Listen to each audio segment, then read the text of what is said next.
નમસ્કાર મિત્રો.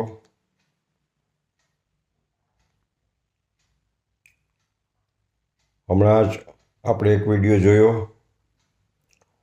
વંધ્યત્વ નિવારણ અભિયાન અનુસાર પીસીઓડી એટલે શું, એના ઉપાય, એના કારણો.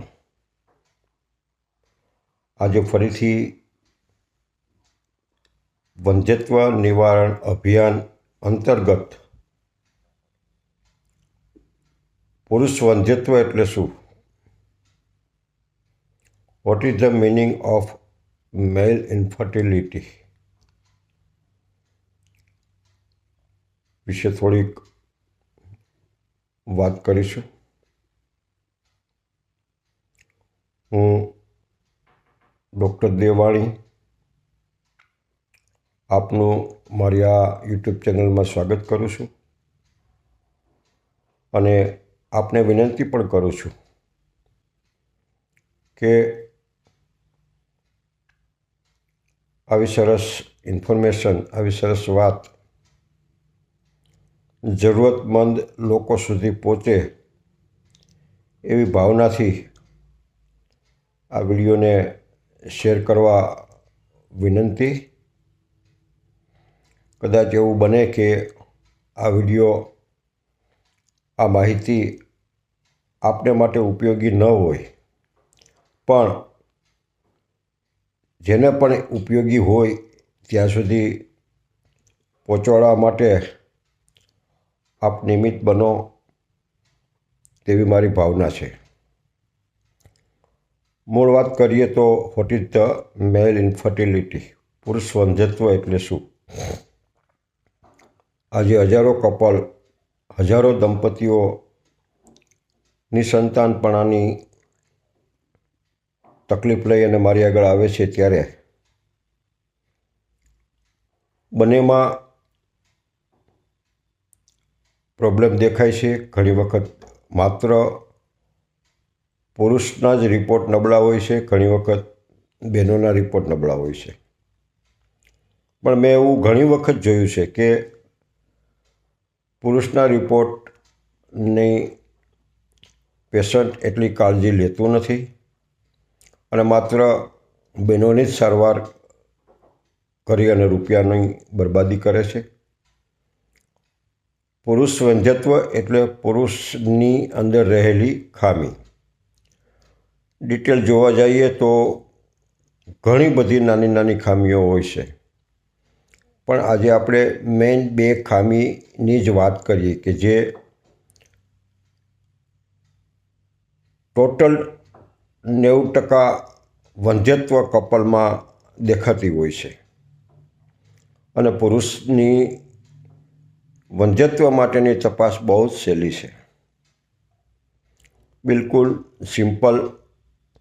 એમનો સ્પર્મ રિપોર્ટ, એમનું વીર્યનો રિપોર્ટ કરાવવો જરૂરી છે.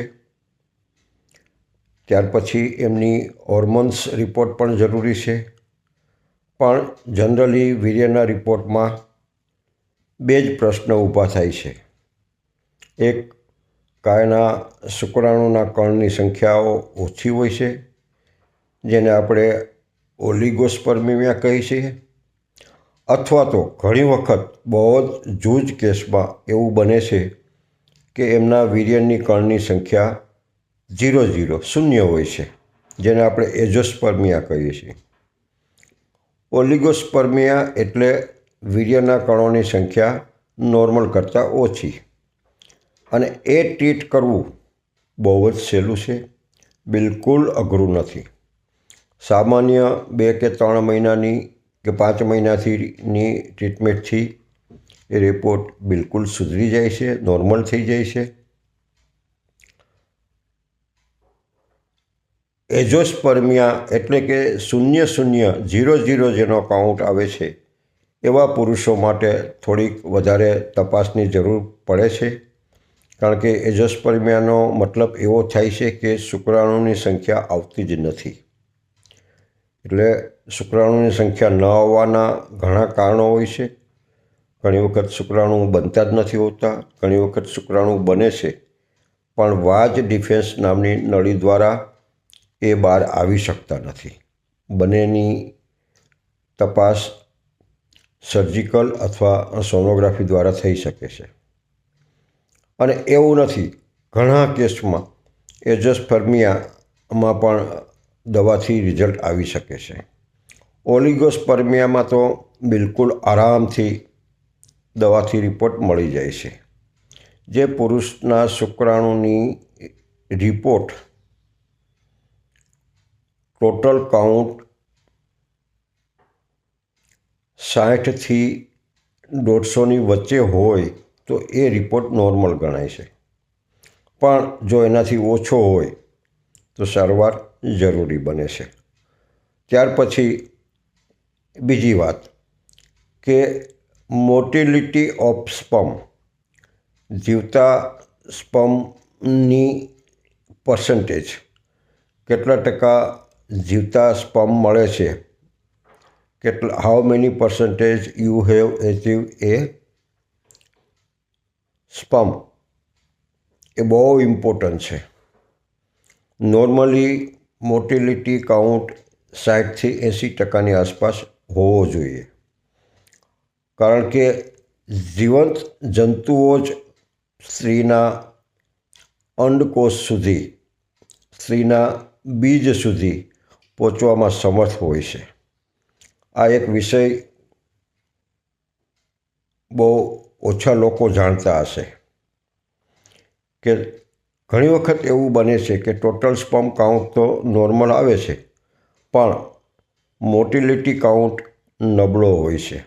એટલે કે મારી આગળ, જે તે પુરુષ આગળ શુક્રાણુની સંખ્યા તો પૂરતી છે, પણ એ શુક્રાણુની અંદર જીવતા શુક્રાણુની સંખ્યા બહુ ઓછી હોય છે, જેને મોટિલિટી કહેવામાં આવે છે. એ મોટિલિટી સુધારવામાં પણ બિલકુલ તકલીફ નથી. સામાન્ય 4-6 મહિનાની દવામાં મોટિલિટી સુધરી જાય છે, આરામથી સુધરી જાય છે, ઝાઝો ખર્ચ કર્યા વગર, ઝાઝી સારવાર લીધા વગર. એમાં કોઈ સર્જિકલ કે બીજી કોઈ ટ્રીટમેન્ટની રિક્વાયરમેન્ટ મને લાગતી નથી. માત્ર દવાથી જ મોટિલિટી કાઉન્ટ સુધરી જતો હોય છે. તો પુરુષ વંધ્યત્વમાં આ બે કારણો છે: ટોટલ સ્પર્મ કાઉન્ટ એટલે કે azoospermia or oligospermia, and second is the motility of sperm, શુક્રાણુની હલનચલનની પર્સન્ટેજ વાઇઝ રિપોર્ટ. બંને રિપોર્ટ કરાવવા ખૂબ જ જરૂરી છે અને બંને રિપોર્ટમાં સારવાર બહુ સહેલી છે. ટૂંકા ગાળામાં એ રિપોર્ટ સુધરી શકે છે અને જો બેનના રિપોર્ટ નોર્મલ હોય તો બહુ વધારે સમય ન લેતા ટૂંક સમયમાં જ એ કપલ પ્રેગ્નન્ટ બની શકે છે. તો મિત્રો, હવે એક બીજો પ્રશ્ન થાય કે સ્પર્મ કાઉન્ટ સુધારવા માટે શું કરવું, અથવા મોટિલિટી સુધારવા માટે શું કરવું જોઈએ. સિમ્પલ વાત છે કે બજારમાં હજારો દવાઓ મળે છે સ્પર્મ કાઉન્ટને સુધારવા માટે. મારી દૃષ્ટિએ હોમિયોપેથીમાં એક દમયાના કરીને ડ્રોપ આવે છે, જે દરેક હોમિયોપેથિક સ્ટોરમાં આરામથી મળી જાય છે. એ લેવાથી બંને રિપોર્ટ સુધરી જાય છે.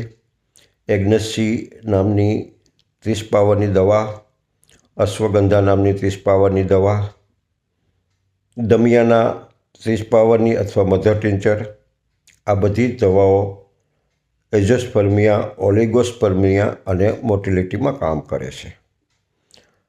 આયુર્વેદિકમાં અમુક વાત કરીએ તો સફેદ મૂસળીનો પાવડર બજારમાં મળે છે, એ પીવાથી પણ ખૂબ જ સારા પરિણામ આવે છે. મિત્રો, વધારે માહિતી માટે આપને વિનંતી છે કે મને કોમેન્ટ બોક્સમાં મેસેજ કરશો તો હું આપને જરૂરથી રિપ્લાય આપીશ. એમ છતાં આપની રૂબરૂ મળવાની મુલાકાત લેવાની ઈચ્છા હોય અથવા ફોન દ્વારા કોઈ માહિતી જોતી હોય તો એક સારી ભાવના સાથે આ અભિયાનને વધારે સફળ બનાવવાના હેતુસર આપને હું મારો મોબાઈલ નંબર આપું છું. આપ ગમે ત્યારે મને ફોન કરી શકો છો. મોબાઈલ નંબર નોટ કરી લેજો: 7779050590. ફરીથી બોલું છું: 7779050590. તો મિત્રો, વિડીયો સારો લાગ્યો હોય, વાત સારી લાગી હોય, ઉપયોગી લાગી હોય તો જરૂરતમંદ લોકો સુધી પહોંચાડવામાં આપ હેલ્પ કરજો. આપને માત્ર એક શેર જ કરવાનું છે, જેનો કોઈ ખર્ચ પણ હોતો નથી. અને આવા વિડીયો આપના સુધી પહોંચે એટલા માટે આપ મારી ચેનલને સબસ્ક્રાઈબ કરજો.